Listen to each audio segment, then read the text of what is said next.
Hey everybody, so as you can probably see here now, I am starting to do a little bit more product reviews, showing some products that I have enjoyed over the years and the new type of products that are up and coming and I want to really dive into and I really want to share with everybody out there. Now, if you're new to the channel, first off, consider subscribing, but I do a lot of van life content. I do a lot of tours of vans and tiny dwellings, anything tiny home related, tiny home living. And I also do adventure and travel vlogs as well. I also do a podcast on another channel, so if you want to listen to some real life uncensored material, then you want to go check out the podcast. I personally have built two vans, one way back 4 or 5 years ago, and then I did another one 2 years after that, which was a very high-end build, both technically DIY, but the second one I consider a DIY assist.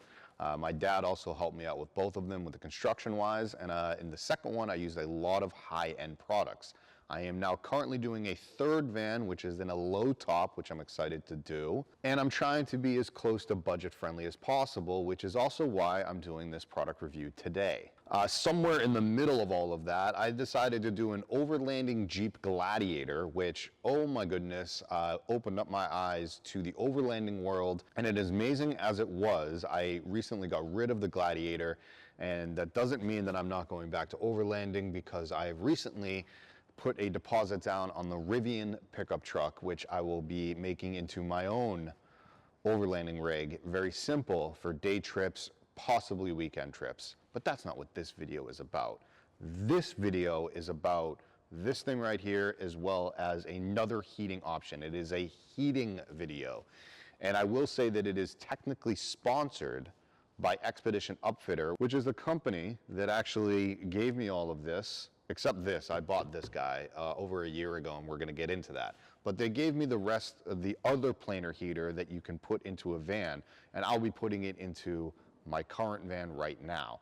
Plus, this thing right here, which is a heating floor pad. As you can see right here, it even says right on there, this is the planer heater. Now, this unit is an all-in-one unit. And before we talk about this, I just want to touch on this guy because it is a floor heating mat. Now, I'm literally opening it for the first time right now. And the reason I'm opening this one is because I want to plug it in because it takes about 15 minutes for it to heat up. So that's what at least they tell me. Now, I'm very fortunate to have another product that I'll be using for my van, which is my power source. Now, I'm going to do this differently when I install it into the van, but these come with a 12-volt port. For the van, I'm going to actually cut this off and hardwire it in, but for today's purpose only, I am going to plug this into the 12-volt port right here. Okay, we're gonna turn some DC power on, and let's see how this thing operates. It's already pulling at 95 watts. It says here on the product itself, it says it's going to be running around 77 watts. I'm assuming it's running a little high because it's starting to heat itself up. They also did mention to me that they would like for this pad to be sandwiched between two pieces of material. So in a normal setting, not in a review setting, this would be on my subfloor, and then my finished floor will lie on top of it using a vinyl plank flooring, but you can also use a sheet vinyl, or you could use a different type of wood if you really want to. And I can already tell that it is getting warm. Let me see if I can find my flare gun to see the difference in this surface right here and this surface right here. So give me 1 second while I grab my flare gun. Okay, very fortunately, I have a GoPro as well as my flare gun, which I will be able to show you guys in real time. Still pulling at 96 watts. This has only been on for about 3 or 4 minutes. It has not been on that long. So right now the flare is showing on the piece of MDF board right there that I use for my tabletop, 55 degrees, and let's see what it shows on here. 71, excuse me, 72. And I can actually move it throughout the heating pad, and as you can see, it's right around the high 60s, low 70s, and some other pieces it's actually above. That one's 80 degrees right there. So as you can tell, it is getting already pretty hot. So we are going to leave that on for just a few more minutes and see how it actually heats up. Now, the thing is with this heating pad is it does not radiate the air. If you've been following me a while, I had in my second van a radiant heated floor. This is not that. The radiant heated floor that I had in my last van was hydronic, which means it has a liquid in there, which was a glycol. This is a pad. This will keep your floor warm. That's exactly what I want for my current van. It's really nice to have this. As you can see, it's not very big. It's not even 48 inches long. I want to say it's about 30 by, let's say, about 18, maybe 16. So it's going to cover where my alleyway is, where I'm going to have pretty much my feet down. But really, that's what it's meant to do. If you have lived in a van, then you would know touching your feet down to that cold vinyl floor in the morning sometimes can be a little tough. So having this down there will be helpful. Again, they make it this size intentionally. You can buy multiple of these and put them together, which would be also really kind of cool, but that's also going to draw that much more power. So make sure you have the right power consumption. I did ask them if this is something that I could put, like wrap a tank on the outside, keep the tanks heated. They did say it is possible, but in extreme weather conditions, they did not know how it would hold up. They also said I could test that, but I'm not anywhere near extreme weather conditions to put this to a true test. They also did say that having this sandwiched between two pieces of material will actually benefit a lot more. So keep all of that in mind if you are wanting to heat a tank with it. We're going to keep this on for a few more minutes to see, and we'll test it again with the flare gun to see how it really operates. What is this contraption right here? This is a portable planer heater. I am not putting the portable planer heater inside of my van.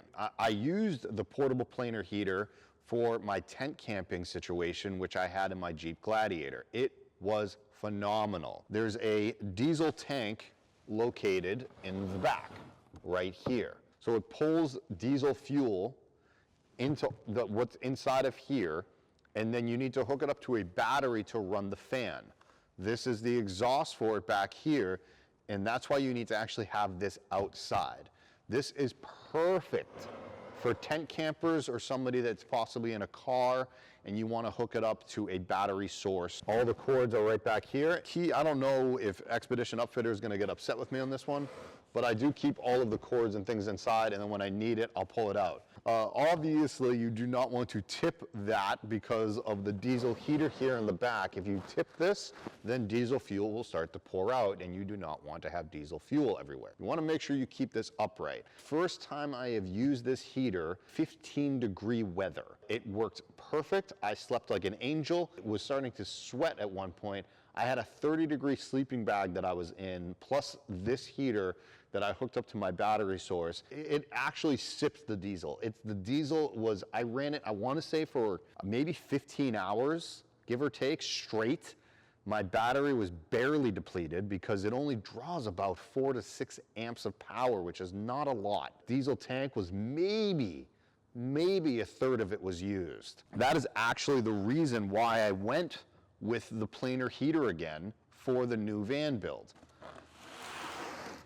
So a couple things while I'm pulling this out, or why I like this type of heat, is because it's a dry heat. Now, I've already mentioned that I'm in Portland in the Pacific Northwest, where it is a lot of moisture. Really, really nice to have a dry heat. It doesn't have any moisture as compared to propane. If you had a Propec system, that actually releases moisture into the air.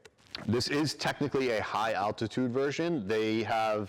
They say that it should go up to 8,500 feet. However, they do have customers that have used this in much higher elevations, and it still works just fine. What is really, really cool about this, which I really can't wait to test out after I put into the van, is you can run this off of diesel or kerosene. If anybody that has worked with kerosene or diesel understands that kerosene is actually a better burn, it's a little bit cleaner. Kerosene is actually better for higher elevations. You do not have to get the bigger unit. We mostly put these in vans, and these vans, trust me, this little thing right here can heat up a van like that. Everything that I am pulling out comes with the kit.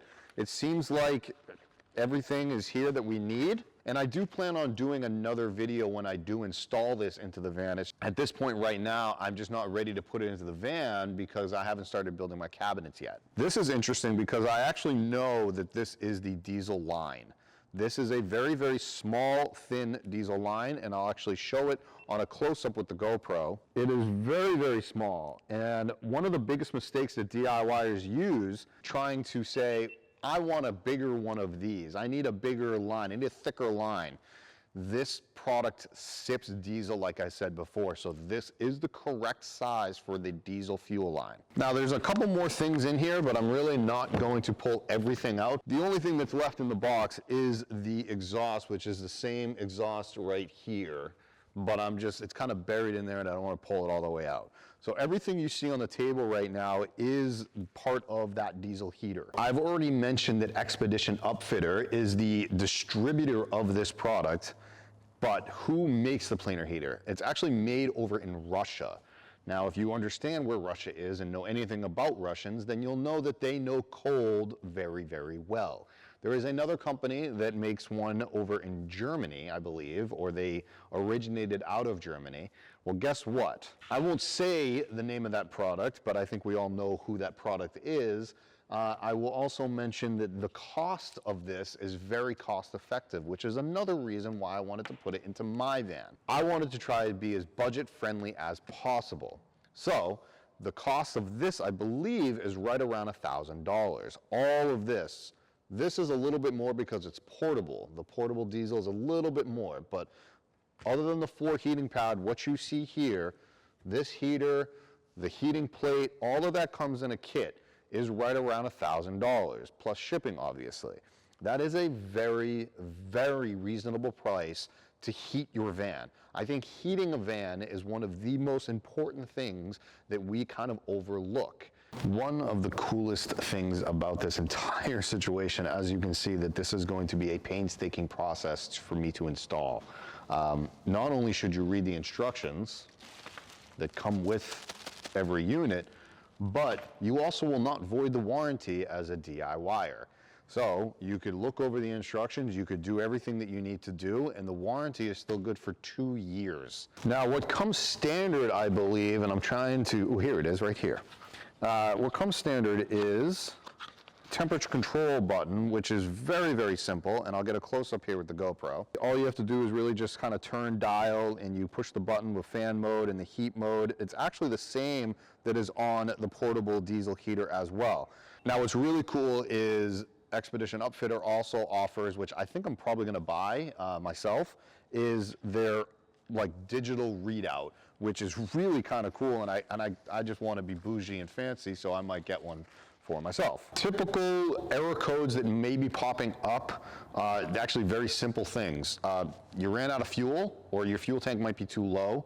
You don't have enough charge on your battery, which is a very common mistake. You hit the vent mode instead of the heat mode, which is also very common and can happen. And I guess that's why you actually read the instructions to find out which one is vent and which one is heat. So please, don't be that person that doesn't like to read instructions. Just read over the book one day, one night, and you'll figure it all out. I can promise you that. Expedition Upfitter also informed me that they do have plenty of these in stock, and there is a referral code obviously down below in the description. Portable diesels are a little bit harder to come by. They do have them in stock, but they do run out of them very quickly. So if you are very interested in the portable diesel, you may want to put an order in, and it might just be a little bit more of a lead time.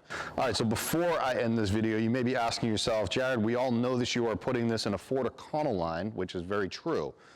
If anybody knows, most Ford Econolines, I actually don't even know if they do make a diesel. They might, but it's a gasoline engine. What I have here is a diesel heater. So how are you going to tap into your tank on a diesel heater? Well, it's the same concept as this portable style. They also offer tanks.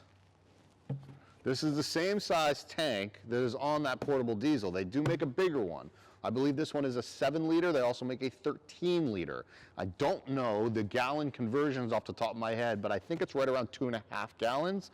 But you can do a quick little search to find out the exact conversion from liter to gallon. And that is plenty for a diesel heater. However, if you do want a little bit more, if you're going to be doing a lot of winter you know, camping, then maybe go with the 13 liter. But this is actually a pretty good size. Why am I using a diesel for a gas, and why didn't I just get a gasoline one? Well, first off, price-wise. If I was to get a gasoline heater to tap into my gasoline tank, then I'm looking at another $1,500 easy. Why not use this, have a separate fuel for this? Now, if I was to use diesel, and anybody that knows diesel fuel, you can almost hold a lighter up to it and it's not going to ignite. Diesel fuel takes a lot for it to ignite. Now, if I use kerosene, that's different. But I probably will be using kerosene because it's a cleaner burn, and I can also use it at higher elevations. If I want to go to Banff, Canada, or if I want to go into the Rockies. So you may be saying to yourself at this point, well, I can get a Chinese diesel heater for like $200. Well, couple things. Number one, those tend to fail usually 12 to 18 months after installing them. Could be user error, but I also have heard a lot of horror stories of people using them for 3 months, 6 months, 12 months, whatever it is, and they fail. Also, with their tanks on those, they do not come pre-tapped. These are already tapped for you. All you need to do is slip the line over it and have a crimp there. That is it. Will I tilt it this way? I don't think so. I think you have to have it upright. I'm not 100% sure on that, but that's why I'm going to read the instructions to find all of this stuff out. This looks pretty easy. Pretty excited about this. Let's end the video here. I think I've talked enough about this product in general. If you are interested in buying a product like this, you can go to expeditionupfitter.com. You can also get the heating mat there, and you get the portable diesel heater as well. Now, I will say the portable diesel heater is a little bit harder to come by because they do sell out of those rather quickly. Oh, this is warm. This feels good. This feels good. Can't wait to put this on my floor. Please go check out my weekly vlogs as well as the podcast on another channel, which I will put a link. Everything in the link below will be accessible for you. All right, guys, I have a lot more reviews coming up, hopefully weekly, but if not, I'll skip a week. It's not a big deal. All right, guys, I will see you next time. Later.